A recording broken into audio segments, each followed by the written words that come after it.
ইতালিতে বর্তমানে সামার টাইমটা শুরু হয়ে গেছে। আর সামার টাইম মানে অনেক বেশি ঘোরাঘুরি, অনেক বেশি মজা করা। তো আজকে আমাদের মেহমানদের সাথে আমরা বাহিরে ঘুরতে গিয়েছি এবং কোথায় গিয়েছি, কী কী দেখেছি, সেই সাথে আজকে আমরা সারাদিন কী করলাম সেটাও থাকছে আজকের এই ছোট্ট একটা ভিডিওতে।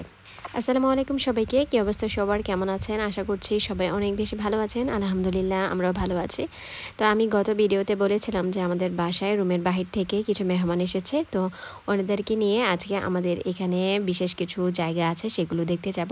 যেহেতু ওনারা রুমের বাহিরে থাকে, তো রুম শহরটা ঘুরে ওনারা দেখতে চেয়েছিল, তো ভাবলাম যে যেহেতু আজকে আমাদের হাতে সময় ছিল, ওনারা আবার চলে যাবে, সেই কারণে আজকে ওনাদেরকে নিয়ে কলোসিয়ামে চলে আসলাম। এইটা রোম শহরের খুব বিখ্যাত এবং একটা সুন্দর জায়গা। এখানে টুরিস্টরা অনেক ঘুরতে আসে এবং এই জায়গাটার কিন্তু সবাই কলোসিয়াম এক নামেই চিনে, যে ইটালির রোম শহরে এই কলোসিয়ামটা কিন্তু আসলে অনেক বেশি বিখ্যাত একটা পর্যটক কেন্দ্র। তো যাই হোক, এখানে বাচ্চারা অনেক মজা করছিল। আর সেদিন এত পরিমাণ রোদ ছিল, আমরা বের হতে 5:30 বেজে গেছে, তারপরও মানে এত পরিমাণ রোদ ছিল। আর আমার কাছে মনে হলো যে সামার টাইমটা আসলে এই রোদের কারণে আসলে আমার কাছে ভালো লাগে না বাইরে ঘুরতে। আর বিশেষ করে এই টুরিস্ট পয়েন্টগুলোতে আসলে কিন্তু অনেক বেশি হাঁটতে হয়, আর হাঁটতে হাঁটতে পুরো একদম ক্লান্ত লাগে।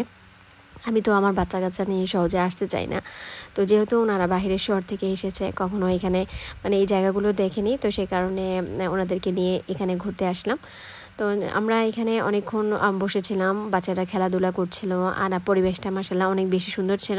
আর সেদিন অনেক বেশি লোকজন ছিল, এটা রবিবার দিন ছিল আর কি।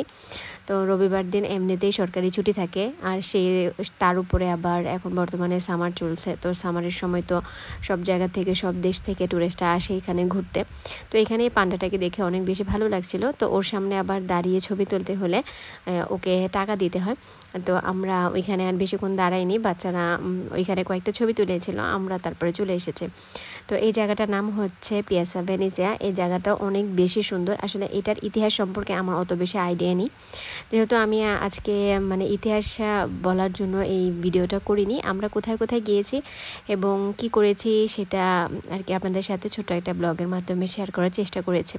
ইনশাআল্লাহ নেক্সট টাইম এটার ইতিহাস সম্পর্কে যদি কেউ জানতে চান, আমি আপনাদের সাথে শেয়ার করব আবারও।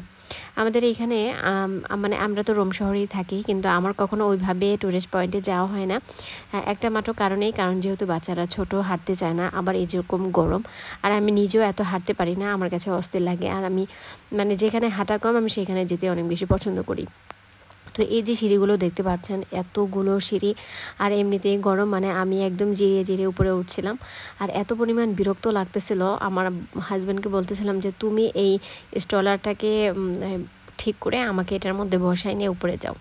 কিন্তু এখানে যখন আমরা মেন গেট দিয়ে ঢুকছিলাম, তখন এখানে সিকিউরিটিটা বলে দিয়েছিল যে এখানে স্ট্রলার হাতে নিয়ে হাঁটতে হবে, এখানে মানে পুরোপুরি ওপেন করে বাচ্চাকে বসিয়ে নিয়ে হাঁটা যাবে না।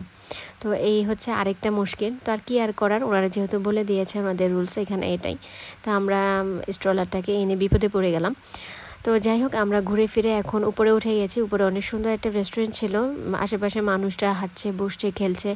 ঘুরতে ঘুরতে দেখি এখানে নতুন এক দম্পতির বিয়ে হয়েছে, ওনারা ফটোশ্যুট করছে। তো বিনা পয়সায় আর কি দাওয়াত পেয়ে গেলাম বিয়ের। আমি আসলে কখনো ওদের বিয়ে দেখিনি, তো এটা দেখে আমার কাছে আসলে ভালো লাগছিল। তো ভাবলাম আপনাদের জন্য একটু রেকর্ড করে নিয়ে এসে আপনাদের সাথে শেয়ার করা যাবে। তো আমাদের ভিতরে ঘোরাঘুরি শেষ, আমরা এখন চলে যাব আরেকটা জায়গায়। এই জায়গাটার নাম হচ্ছে ফোন্তানা দি ট্রেভি। এই জায়গাটা দেখতে আরও বেশি সুন্দর। ইটালিতে যত টুরিস্টরা আছে সবাই কিন্তু রোম শহরের এই ফোন্তানা দি ট্রেভিটা দেখতে আসে। এই জায়গাটা দেখতে অসম্ভব বেশি সুন্দর। রাস্তার দুই ধারে মানে দোকানপাট আছে, তারপর রেস্টুরেন্ট আছে। তো যারা টুরিস্টরা আছে তারা তো ঘুরে ঘুরে দেখে, ছবি তুলে। আসলে এই জায়গাটা আসলে অনেক বেশি সুন্দর। আর রাত্রেবেলা চারদিকটা লাইটিং করা থাকে, তখন দেখতে আরও বেশি ভালো লাগে। আর এখানে যখন এই ফোন্তানাটা চালু করা হয়, মানে ফাউন্টেনটা যখন চালু করা হয়, তখন আরও বেশি ভালো লাগে, বিশেষ করে রাত্রেবেলা।